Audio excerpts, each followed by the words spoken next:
پھر اس سرزمین میں علامہ اقبال جیسی شخصیت پیدا ہوئی ہے. یہ ساری چیزیں جو ہے یہ در حقیقت اشارہ کر رہی ہیں کہ یہ ملک مشیت ایزدی کے کسی طویل سلسلے کی ایک کڑی ہے. اور وہ سامنے آ گیا تھا کہ سن 47 میں یہ قائم ہوا ہے، اور پورے 9 مہینے بعد 14 اگست اور 13 مئی، 14 اگست سن 47 اور 13 مئی سن 48، پورے 9 مہینے بعد اسرائیل عالم وجود میں آ گیا. اللہ تعالیٰ نے اس عالمی بیماری، اس کے لیے جو علاج ہے وہ پہلے پیدا کیا ہے. جیسے کہ حدیث میں آتا ہے ما انزل اللہ من دائن الا انزل لہ دوان، اللہ تعالیٰ نے کوئی بیماری ایسی نہیں اتاری کہ جس کا علاج بھی نہ اتار دیا ہو. اور جیسے کہ ماں کی چھاتیوں میں بچے کی ولادت سے پہلے دودھ پیدا ہو جاتا ہے، اس کی غذا کا بندوبست پہلے ہو جاتا ہے، اسی طریقے سے اسرائیل کا جو فتنہ اٹھنے والا تھا اس کی سرکوبی کے لیے پاکستان وجود میں آیا ہے. اور آج وہ مرحلہ آ گیا ہے تاریخ کا ایک عظیم موڑ. آپ دیکھیں گے کہ بڑی مشابہت پیدا ہو گئی ہے. ایک طرف بظاہر امریکہ کی مرضی کے خلاف اسرائیلی وزیر اعظم نیتن یاہو وہ بڑا ایک غرور کا اور بڑے تکبر کا مظاہرہ کر رہا ہے، اور وہ پورا پیس پروسیس جس پر نہ معلوم کتنا وقت صرف ہوا تھا، کتنی محنتیں ہوئی تھیں، کتنے راؤنڈز آف ٹاکس ہوئے تھے، کبھی واشنگٹن میں ہوئے ہیں، کبھی اوسلو طرز کا کوئی معاہدہ ہوا ہے، کبھی پھر اور اس کے بعد پیشی ہوئی تھی میڈرڈ کے اندر بھی، لیکن وہ سارا پیس پروسیس جو ہے اس کی دھجیاں کر رہا ہے. وہ وقت بالکل قریب نظر آ رہا ہے کہ یروشلم کے مسئلے پر وہاں بٹی دہک اٹھے گی. اور احادیث نبویہ میں جو خبریں دی گئی ہیں کتاب الملاحم کی احادیث میں معلوم ہوتا ہے کہ اب اس کا آغاز ہونے والا ہے.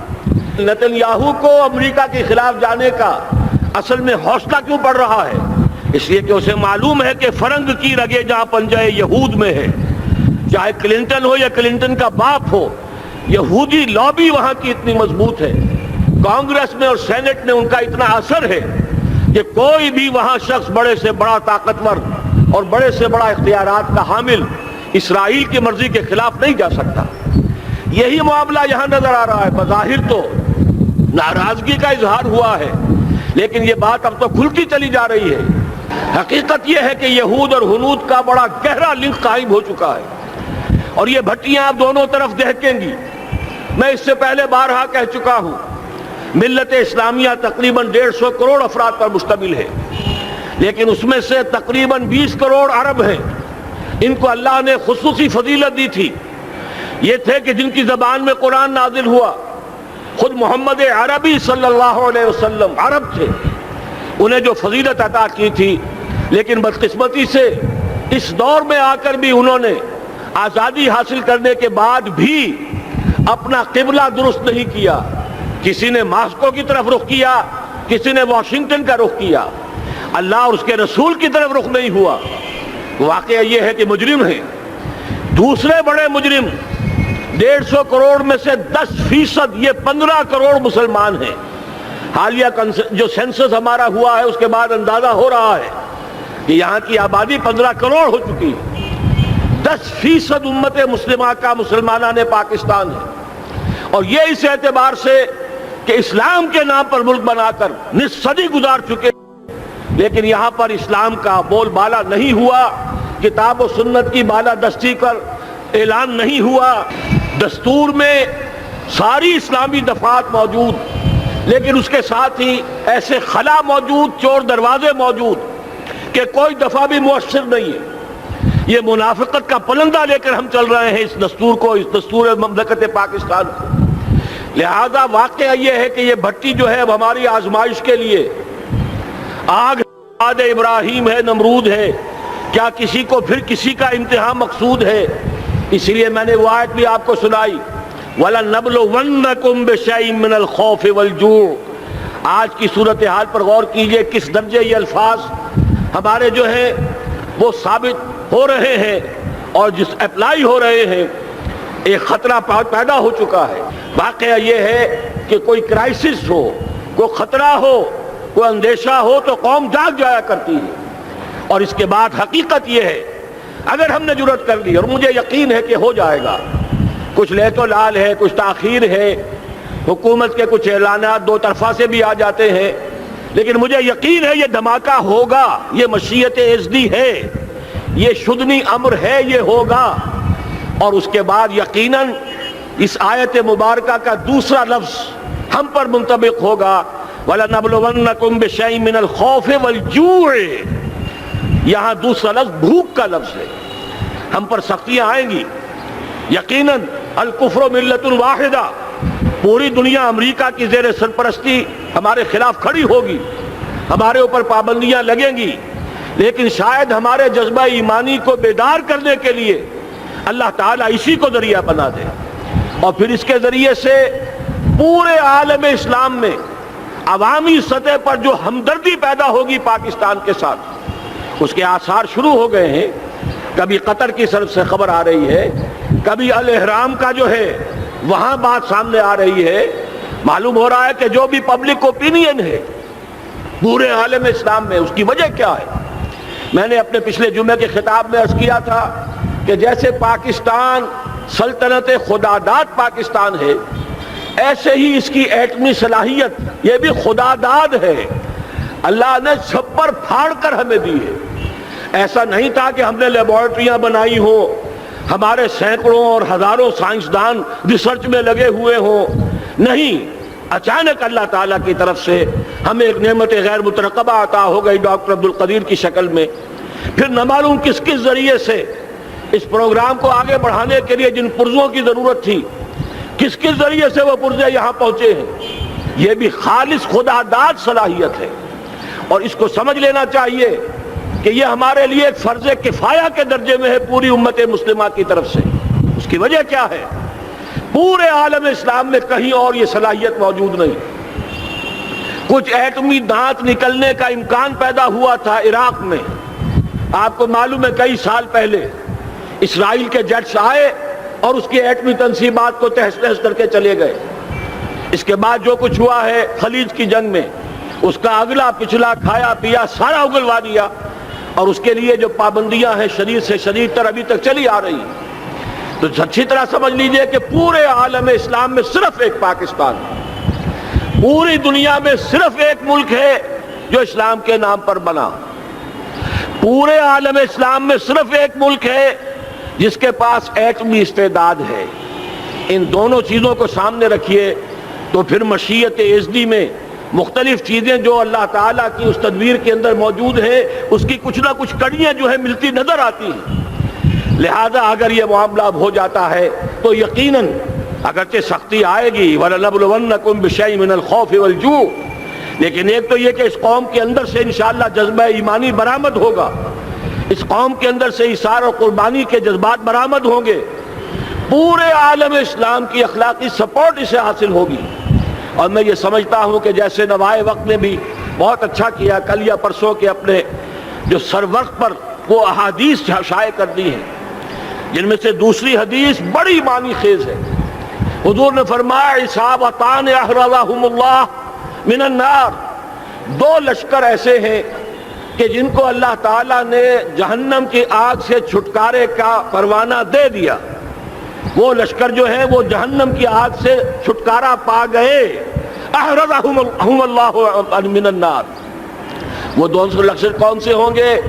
اصابت یغزو الہند، ایک وہ کہ جو ہندوستان پر حملہ آور ہوگا، اور دوسرا وہ جو حضرت مسیح علیہ السلام کے ساتھ جبکہ ان کا نزول ہوگا، اور اللہ تعالیٰ ایک مجدد، اس آخری دور کے مجدد کی حیثیت سے حضرت مہدی کو بھی ہمارے درمیان میں سے اٹھائے گا، اور پھر جو آخری فیصلہ کن جنگ ہوگی الملحمۃ العظمیٰ، اس کے لیے یہاں سے فوجیں جائیں گی ان کی مدد کے لیے۔ اب ان دونوں فوجوں کو ایک حدیث میں جمع کرنے سے اندازہ کر لیجئے کہ اس کا مطلب کیا ہے۔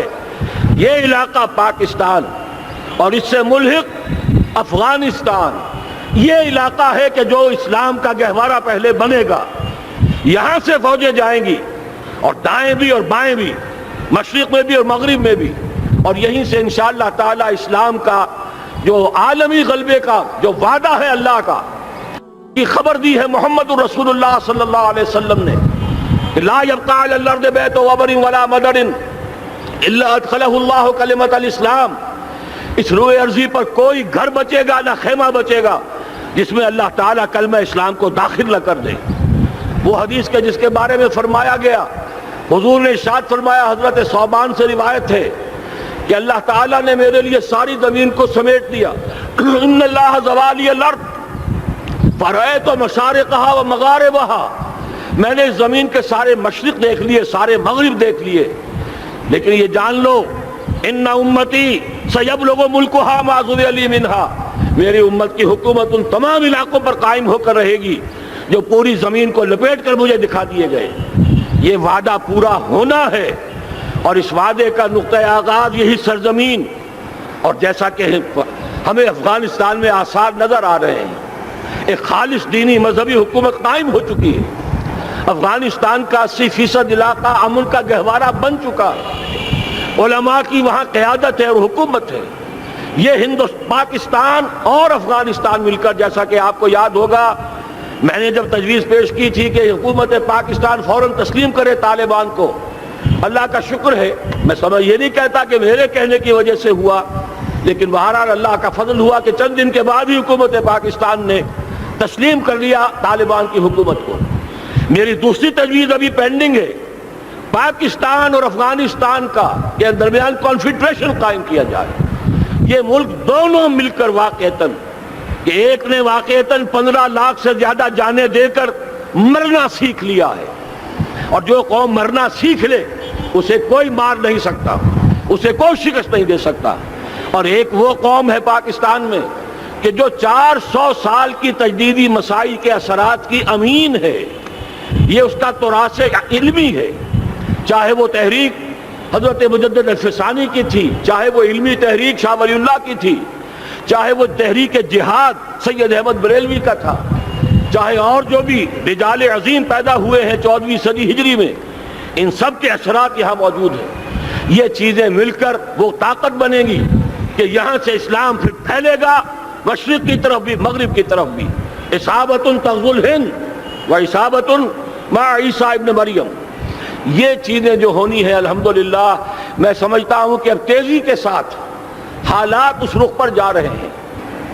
کہیں فرمایا ان ینصرکم اللہ فلا غالب لکم، اگر اللہ تمہاری مدد کرے تو کوئی تم پر غالب نہیں آ سکتا، وَإِن یخذلکم، اور اگر خدا نہ خواستہ اللہ تعالیٰ ہی اپنی مدد تم سے کھینچ لے، واپس لے لے، سلب کر لے، ان یخذلکم، تمہیں چھوڑ دے، فَمَنْ ذَا الَّذِي يَنْصُرُكُم مِّن بَعْدِهِ، تو پھر کون ہے جو تمہاری مدد کر سکے گا؟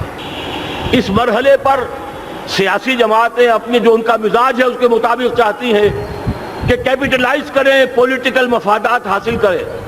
بہرحال میرے نزدیک ایک کنسنسس ہونا چاہیے، ایک نقطے کا دھماکہ ہونا چاہیے، اور نمبر 2 اللہ اور اس کے رسول کے ساتھ صلح اور اللہ کی مدد کی ضمانت حاصل کرنے کے لیے کتاب و سنت کی ٹوٹل بالادستی، پورے دستور پاکستان میں کوئی شے اس کے منافی ہو اس کو نکال کر باہر کر دیا جائے، نفاق سے پاک کر دیا جائے۔ جیسے دعا ہے اللہم ربنا طہر قلوبنا من النفاق، اسی طرح دعا مانگیے کہ اللہ ہمارے ملک کے دستور کو نفاق سے پاک کر دے۔ اور وہ ساری ترامیم جن کا کہ ہم نے ایک مہم بھی چلائی تھی، وہ ترامیم جس کا تقریباً وعدہ کیا تھا نواز شریف صاحب نے، جس کے لیے 2 مرتبہ ایک محفل میں کہا تھا راجہ ظفر الحق صاحب سے کہ راجہ صاحب پھر تیاری کیجئے اور دستور کی ترمیم کا بل تیار کیجئے، لیکن یہ کہ معلوم ہوتا ہے کوئی بڑا ہاتھ ایسا تھا جس نے روک دیا ہے۔ یہی ہاتھ ہے جو آج ہمیں ایٹمی دھماکہ کرنے سے روک رہا ہے۔ ہمیں چاہیے کہ یہ دونوں دھماکے بیک وقت کریں، اور ان دونوں دھماکوں کے بعد پھر چاہے دنیا کی کوئی طاقت ہماری دشمن بن جائے، ہمارے لیے اللہ تعالیٰ کی مدد و نصرت ہوگی۔ وَلَنَبْلُوَنَّكُمْ بِشَيْءٍ مِّنَ الْخَوْفِ وَالْجُوعِ وَنَقْصٍ مِّنَ الْأَمْوَالِ وَالْأَنفُسِ وَالثَّمَرَاتِ وَبَشِّرِ الصَّابِرِينَ الَّذِينَ إِذَا أَصَابَتْهُم مُّصِيبَةٌ قَالُوا إِنَّا لِلَّهِ وَإِنَّا إِلَيْهِ رَاجِعُونَ۔ تو قوم انشاءاللہ تعالی، میں یہ سوچا کرتا تھا قوم مردہ ہے، بے حس ہو چکی ہے، دین سے عام طور پر بیزاری پیدا ہوتی جا رہی ہے، جو ہمارے دینی قیادت ہے اس سے بھی لوگوں کے اندر مایوسی پیدا ہو رہی ہے۔ کیسے ہوگا؟ میں نے بارہا کہا جب میں یہ شواہد دیکھتا ہوں جو حدیث میں ہے، جس کی خبریں دی گئی ہیں، 400 سال کی تاریخ دیکھتا ہوں، تو مجھے پاکستان کا مستقبل بہت شاندار نظر آتا ہے۔ یہ تو مشیت ایزدی میں کسی بہت اہم رول کو پلے کرنے کے لیے قائم ہوا ہے۔ جب میں زمینی حالات کو دیکھتا ہوں تو مایوسی ہوتی ہے، لیکن میں یہ سمجھتا ہوں کہ وہ وقت آ گیا ہے کہ جس میں یہ قوم جھنجھوڑی جائے۔ ایک دفعہ کا یہ جھنجھوڑا جانا انشاءاللہ تعالی ہمارے بہت سے دل اندر دور کر دے گا۔ آخر چینی کیا تھے؟ ایک صدی پہلے کے چینی افریقی قوم آج کہاں سے کہاں پہنچ گئی ہے۔ ہمارے اندر بھی چاہیے کہ اوپر راکھ ہے، اندر چنگاریاں ہیں، ان چنگاریوں کے بھڑکنے کا وقت آ گیا ہے، اور انشاءاللہ العزیز اسی ایٹمی دھماکے سے اس پورے عمل کا جو ہے آغاز ہو جائے گا، جس سے یہ سرزمین پاکستان اسلام کا گہوارہ بنے، اور پھر یہاں سے پوری دنیا میں اسلام کے غلبے کی جد و جہد کا آغاز کیا جائے۔ بس میں اسی پر اتفاق کر رہا ہوں۔ اللہ تعالیٰ سے دعا کرتا ہوں کہ وہ ہمارے حکمرانوں کو، اگر تو کوئی تاخیر ہو رہی ہے انتظامی امور کی وجہ سے، کوئی بات نہیں، بہرحال معاملہ ایک اچانک ہو گیا ہے، لیکن مجھے توقع ہے کہ انشاءاللہ وہ دھماکہ ہوگا اور جلد ہوگا۔ اگر کوئی تذبذب ہے تو ہم اللہ تعالیٰ سے دعا کریں گے وہ نواز شریف صاحب کے دل کو پھیر دے اور اس کے اندر استقامت پیدا کر دے، اور دوسرے یہاں کی سیاسی جماعتوں کو بھی یہ توفیق دے کہ کوئی اور سیاسی مسئلہ اس وقت نہ اٹھائیں، اور جو بھی یہاں پہ مذہبی اور دینی عناصر ہیں انہیں اللہ توفیق دے کہ وہ اس دھماکے کا مطالبہ کرنے کے ساتھ ساتھ، بلکہ میں یہ سمجھتا ہوں کہ اس سے بھی زیادہ زوردار انداز میں دستور پاکستان سے منافقت کے خاتمے اور کتاب و سنت کو سپریم لا قرار دینے کی ترمیم جو ہے اس کا دھماکہ بھی کیا جائے۔ اللہ تعالیٰ ہمیں اس کی توفیق عطا فرمائے۔